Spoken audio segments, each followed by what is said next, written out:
Hi everyone and welcome to a new video. In this one I'll be going through how I made this skirt for Briar Rose.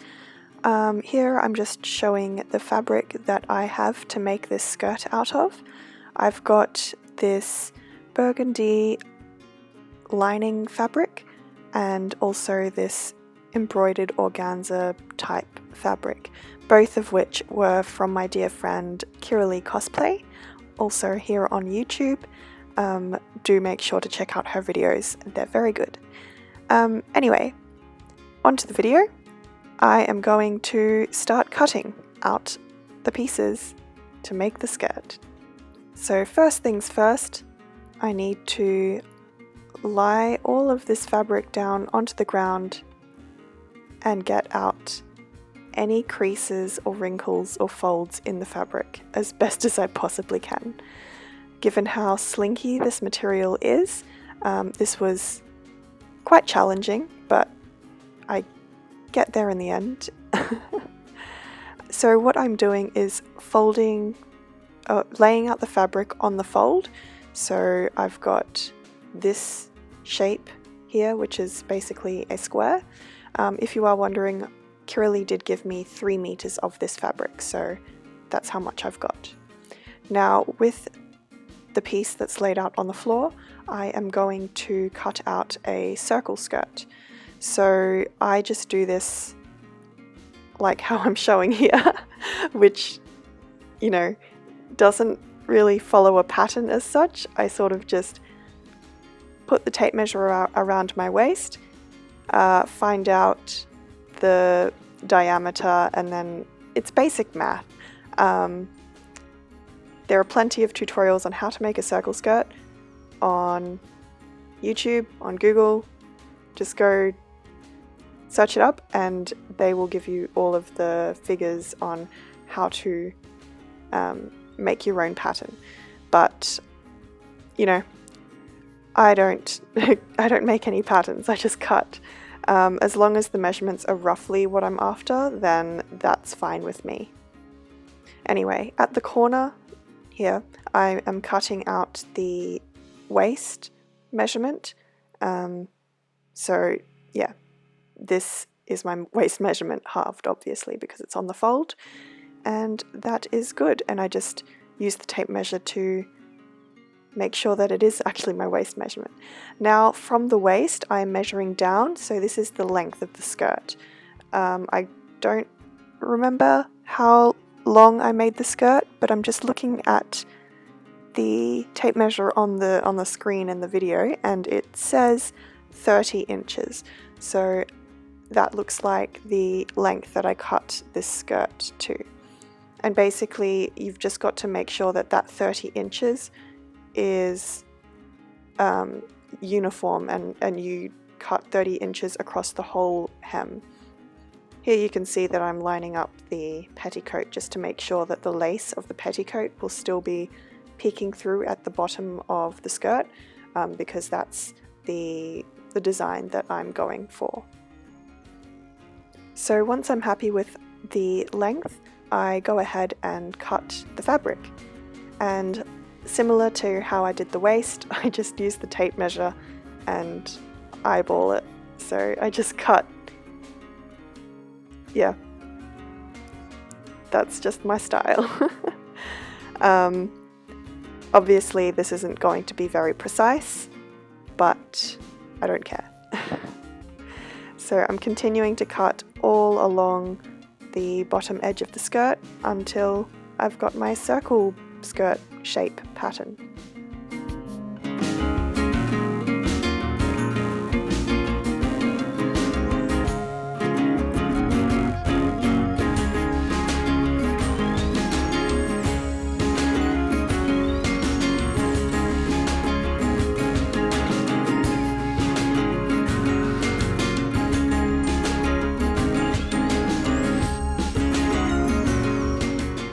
Okay, so I thought that that was it, but this would only give me a half circle skirt.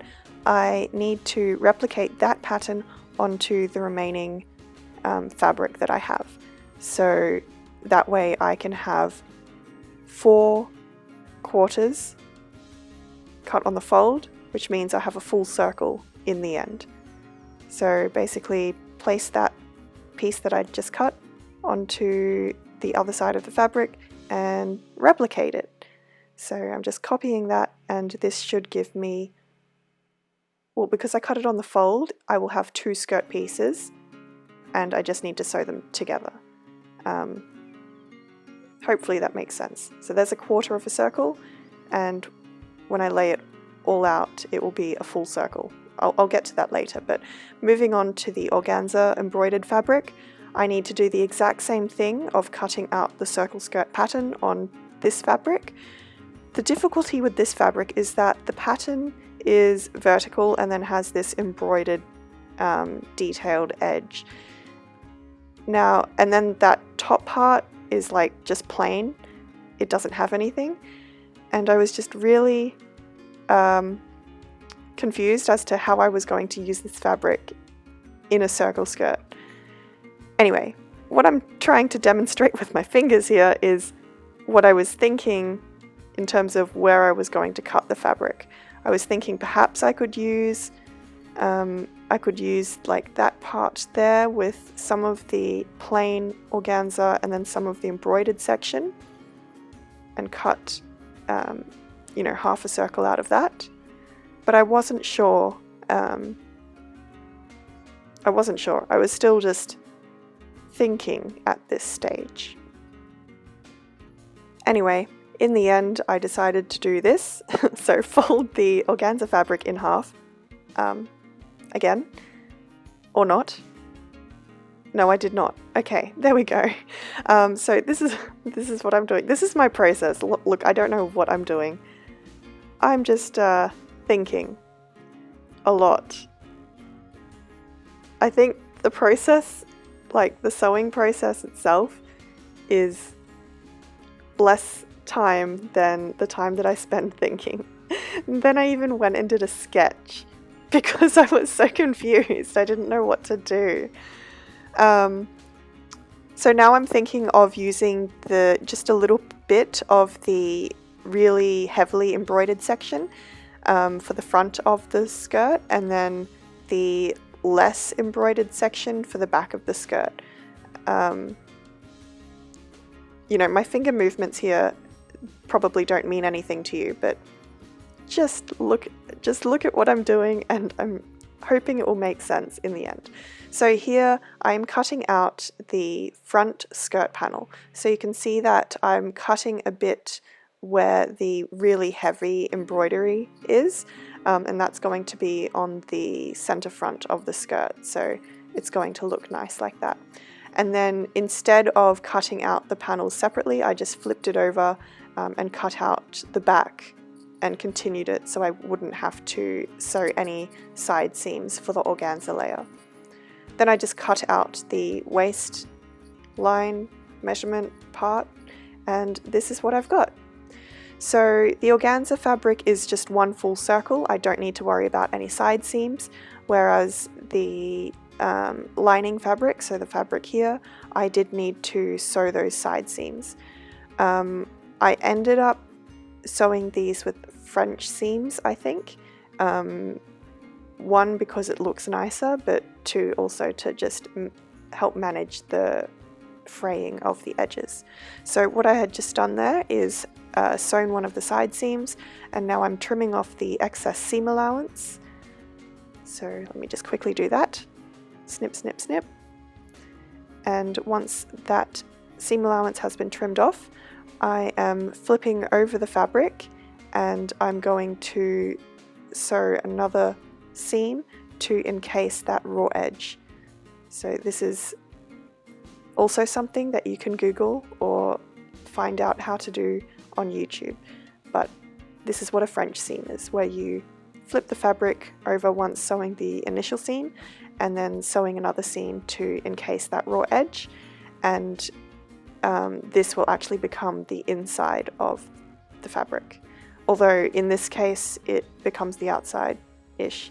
You'll see what I mean when we get up to it, but all of my French seams for this fabric actually face Do they face outwards? I'm pretty sure they face outwards. Actually, I really don't remember. We'll get to it. But there you go. There is the French seam. You can see that all of the raw edges have been encased, and this is how the fabric looks from the right side. So all nice and neat, and there are no raw edges, which is great. So now I just repeat that same process for the other side seam, obviously. And I think... No, we'll get to it. I'm thinking about there's an opening in the back to get the skirt on. No, but I'll get to it. Here I'm just sewing the other side seam. Same process as the first one. So sewing the initial seam to join the fabric pieces together, and then trimming all of the excess seam allowance to make the seam allowance quite narrow, and then flipping over the material and encasing that raw edge in the second seam, which will be the final seam. So once that is done, this is the shape that I have for the lining fabric. When I lay it all on the ground. There you go, you can see the two side seams, and it looks like I did actually just cut down the center back to make an opening in the back. So the center back hasn't been sewn here, obviously. So now I am cutting down the center back of the organza layer. So basically my organza layer and my lining layer will match equally in that they're both a full circle, completely joined, except for the center back, which is open.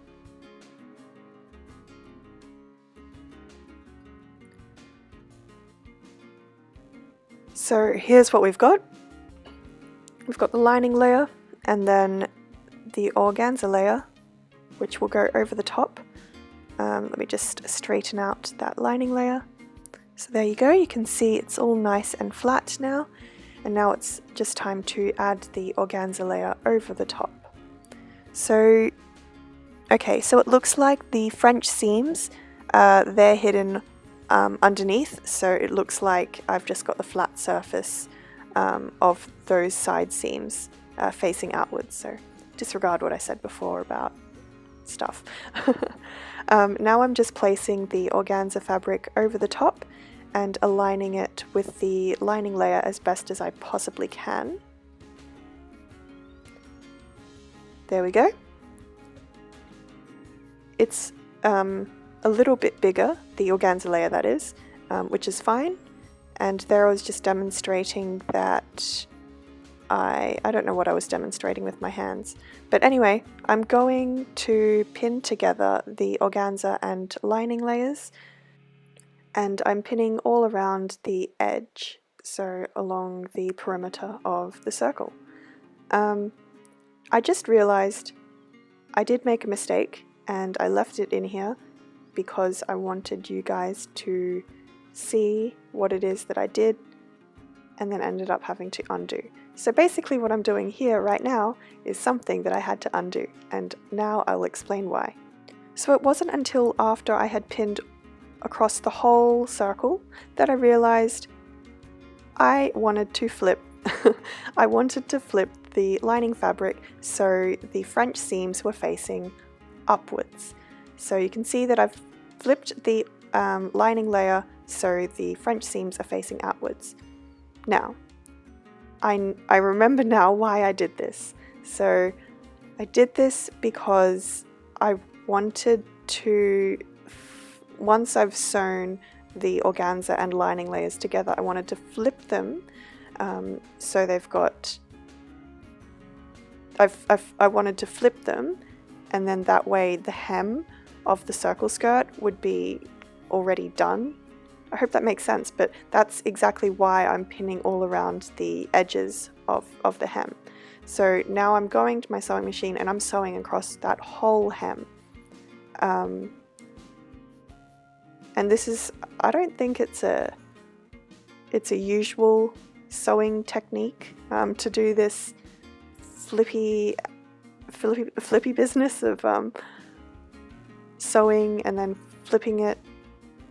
Actually, No, I have seen it somewhere else on YouTube. I follow Rockstars and Royalty, and she does this thing called a bagged hem. So I believe this is what that is, but I could also be wrong. Anyway, the bagged hem means that when I flip the material after I've sewn it,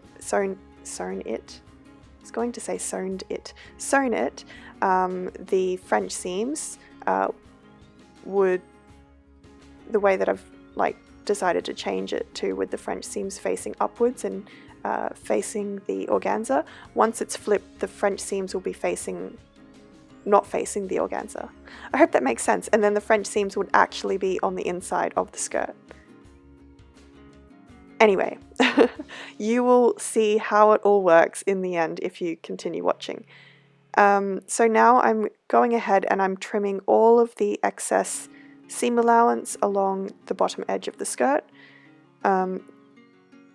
It's a lot of hem to cut, so I am going to fast forward this.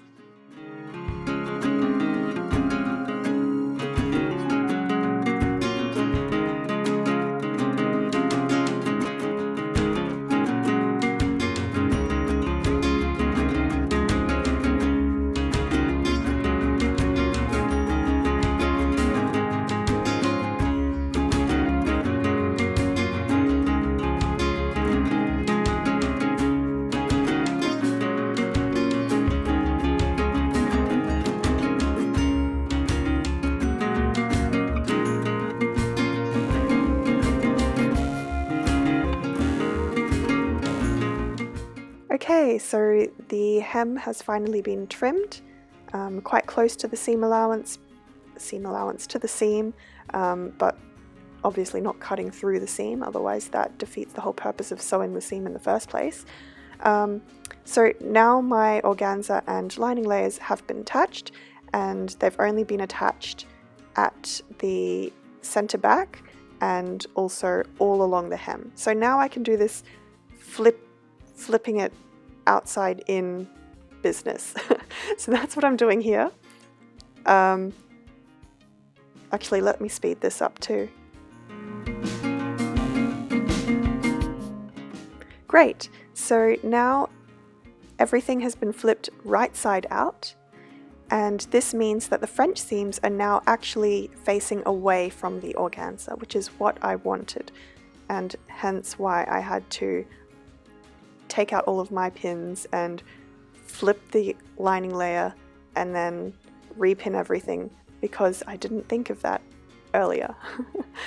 Anyway, now what I am doing is I'm going along the center back edge of the skirt, and I'm making sure that the lining layer and the organza layer are sitting neatly against one another along the edge, and that seam allowance is actually being pinned through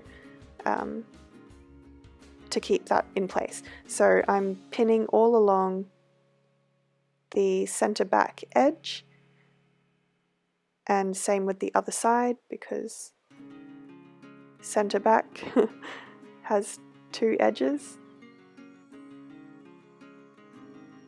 and this is going to really help keep the center back nice and flat, and not have the organza and lining layers shift away from one another all the time. So once I've done the center back edges, I am doing the exact same process across the whole hem of the dress, of the skirt. It's a skirt. And yeah, same sort of thing where I'm using my fingers to make sure that the lining layer and the organza layer are sitting flush against one another, and that the seam allowance is being pinned through really close to the edge. So once that's done, I am literally going to sew along all of those pin lines that I had made. So that includes the center back, all around the hem, and then up the other center back edge. And I'm doing a very narrow seam allowance, and that's to make sure that the actual seam itself, the original one from before we flipped it outside in is actually caught in my stitching, and that will help to keep everything nice and flat. It actually also helps to give the skirt more volume at the hem as well, because it means that the hem will have a bit more structure to it, because it's got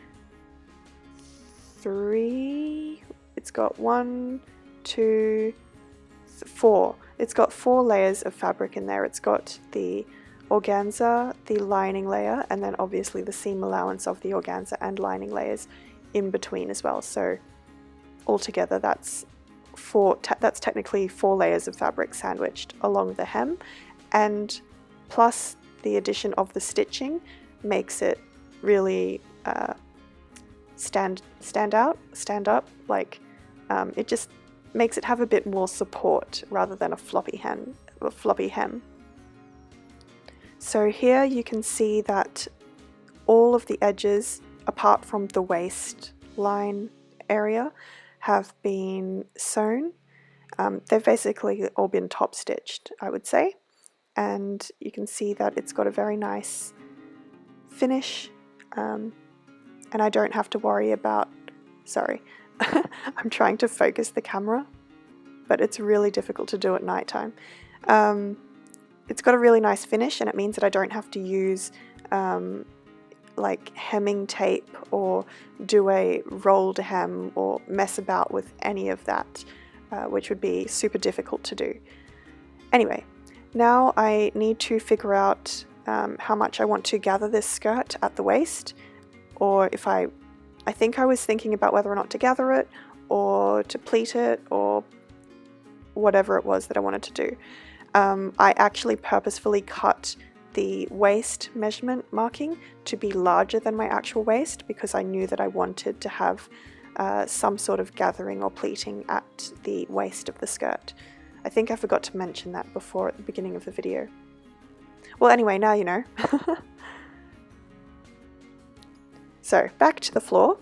I'm laying this all down,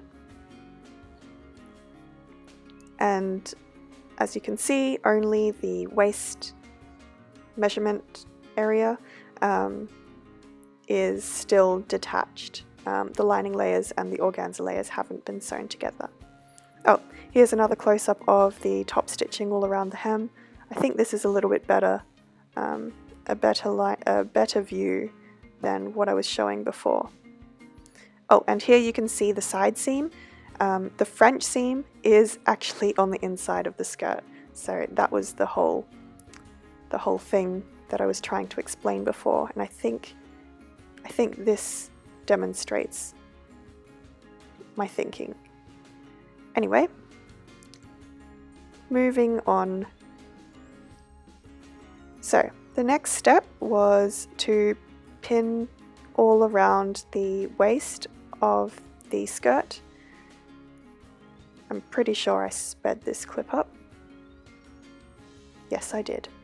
Cool. Yeah, so pinning all along there.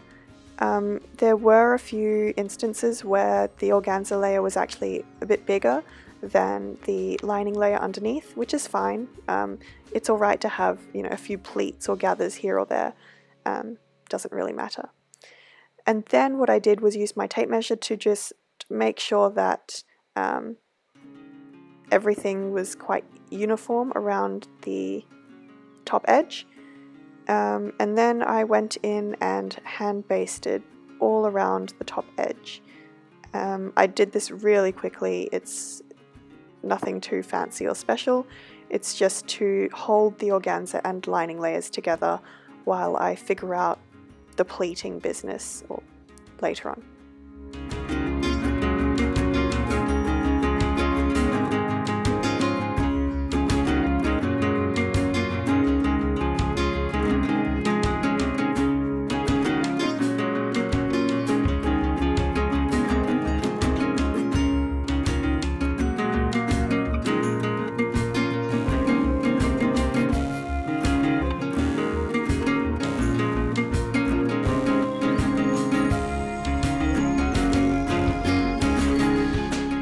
So after I had basted all around the top edge of the skirt.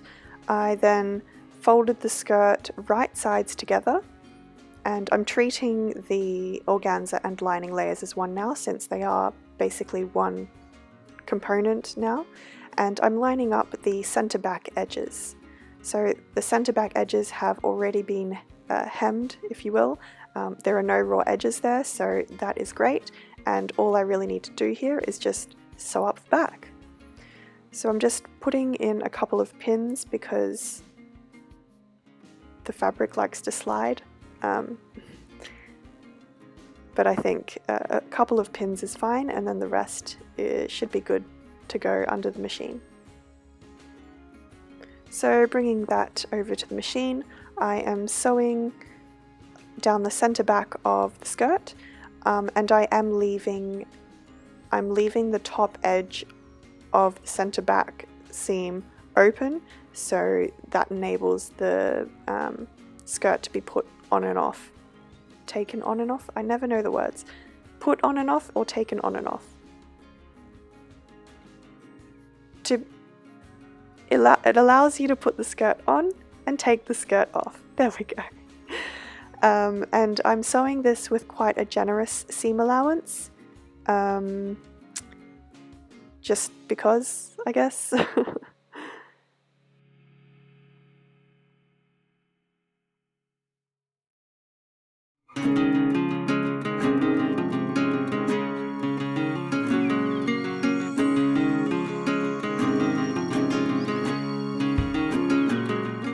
And now we're back to the floor.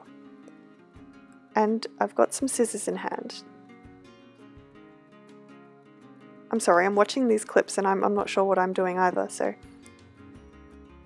Oh, I know what I'm doing. So I'm just trimming off the areas along the waistline where the lining layer and the organza layers don't match. Yeah, pretty self-explanatory. So just evening up the top edge is all I'm doing. I actually made the opening at the waist quite wide, which doesn't matter because I put pleats and gathers into the waist part of the skirt anyway. Waistband time.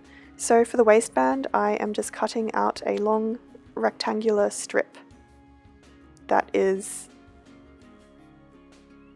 a couple of inches wide and the length of my waist. And I'm cutting this out of the organza fabric.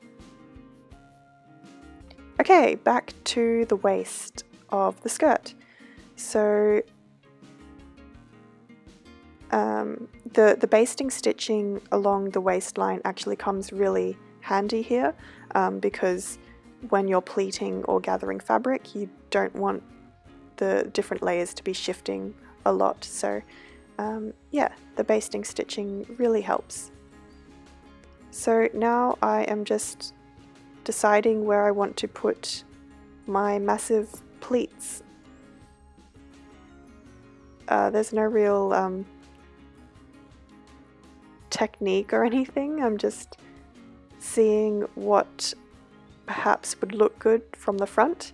I think what I ended up doing was concentrating a lot of the pleats towards the side of the skirt and to the back, and that would create the volume at the sides and also at the back, and then keeping the center front part of the skirt relatively flat. Yeah.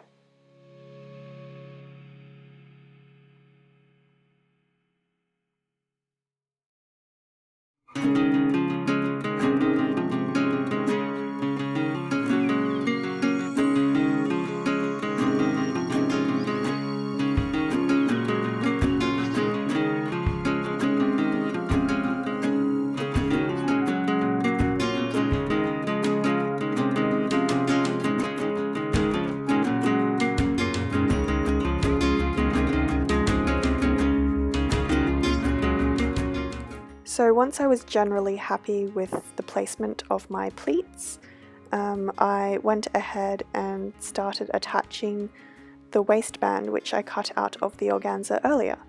So I'm just finding the center front of the waistband and pinning that to the center front of the skirt, as you see here. And I'm pinning the lining side of the skirt to the waistband. Yeah. I will speed this clip up.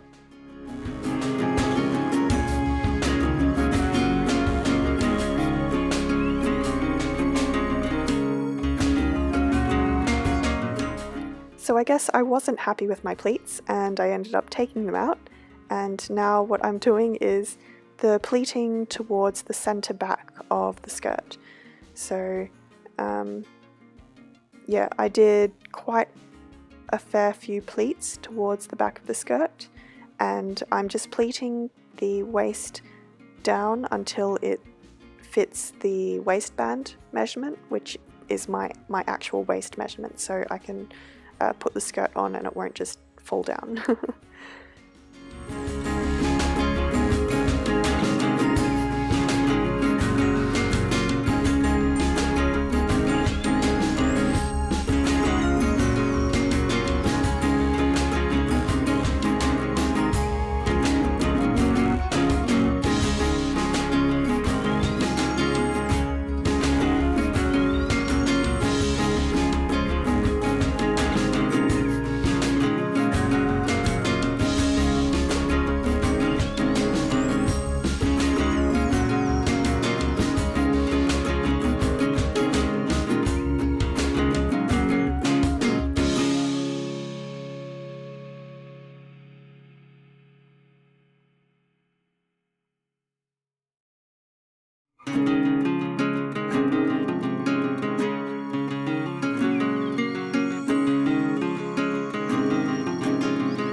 So I thought I would just slow down here and show you what's happening at the center front of the skirt.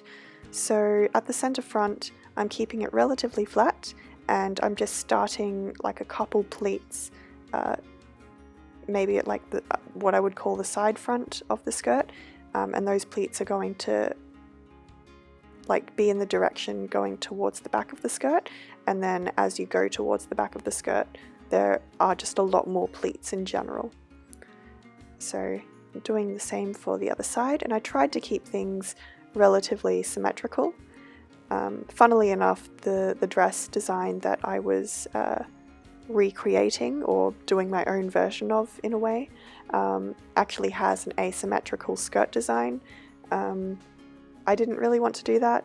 I wanted to have like a shorter front than the back of the skirt, but I didn't want to do like an asymmetrical design where like your left side of the skirt is shorter than the right or something like that. I wanted to keep it relatively uniform because I think it's a lot more versatile that way, and you could probably use this same skirt with other pieces, and yeah, it doesn't have to be for one particular costume. You can use it for whatever you want if it's a more generic skirt. So here's what all of the pleats look like, and you can see that the waistband extends past the center back. So this is the pleating design that I came up with. Yeah, and again, organza waistband extends beyond the center back on the other side. So now I'm just putting this on to make sure that it is actually looking how I want it to look. And you can see that the center front is a little bit shorter than the back, which is what I was after. And it has a really nice twirl to it. So I was very keen to finish off the waistband so I could actually put the skirt on properly. Okay, so let's sew this. We are so close to the finish line. This is actually a very long video. So I'm just going to sew down all of those pleats to the waistband. Easy as that. I don't think there's anything that I really need to mention here. Just make sure that you are actually tacking all of your pleats down as you go. You don't want to be like only sewing along the waistband and not actually sewing the pleats down. Here you can see that I had a little bit of trouble with getting started because the organza isn't very great with this sewing machine, especially when it's just 1 or 2 layers of organza. Like it needs a bit more substance to sew through. Anyway, I'm taking my time and I will speed this up.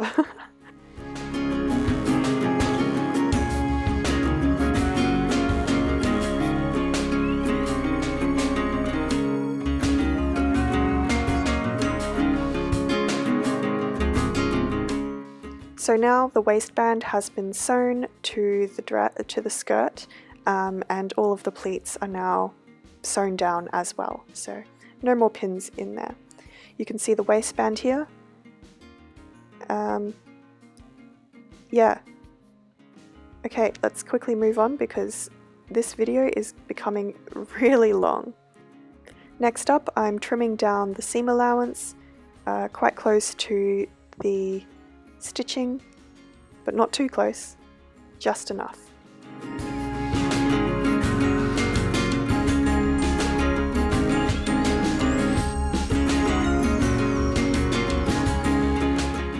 Once all of the seam allowance has been trimmed, when I've got the waistband pointing away from the skirt, you can see the nice clean finished edge on the inside of the skirt. So this is the reason why I stitched the waistband like that to the lining of the skirt rather than the outside. Now I'm just going to go ahead and top stitch over the waistband and the seam allowance, and this will just help to keep the waistband pointing upwards rather than shifting downwards where we don't want it to go. So just stitching that. So this is essentially stitching the waistband to always go in an upwards direction, if that makes sense.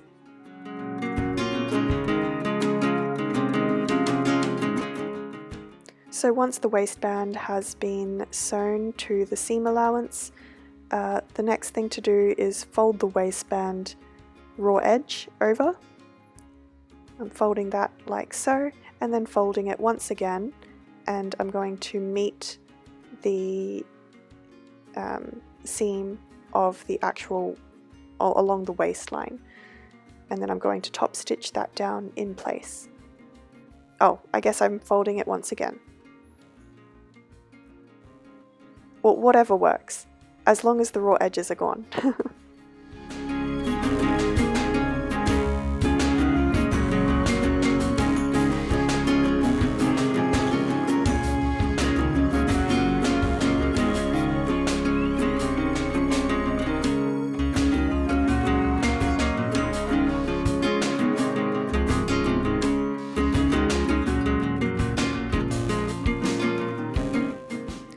So once that's done, I'm just top stitching all of that down. I'm doing 2 rows of stitching, one along the top edge of the waistband and the other along the bottom edge of the waistband, and that will keep the waistband nice and flat, and it will keep it from shifting anywhere, and it will make sure that all of the raw edges are concealed, and then I don't have to deal with them ever. So I'm just sewing the bottom edge of the waistband, and that will lock everything in place. So here's what the final waistband looks like. You can see that the organza layer of the waistband extends past the center back edge, and that's so I can add ties to them later on. Yeah. Now I'm adding some simple cotton tape ties to the extended organza pieces along the back of the skirt. I'm just going to literally sew this down with a simple, I think I used a zigzag stitch. Oh no, it looks like a regular stitch, but I just did quite a few back stitches to make sure that that's locked in place.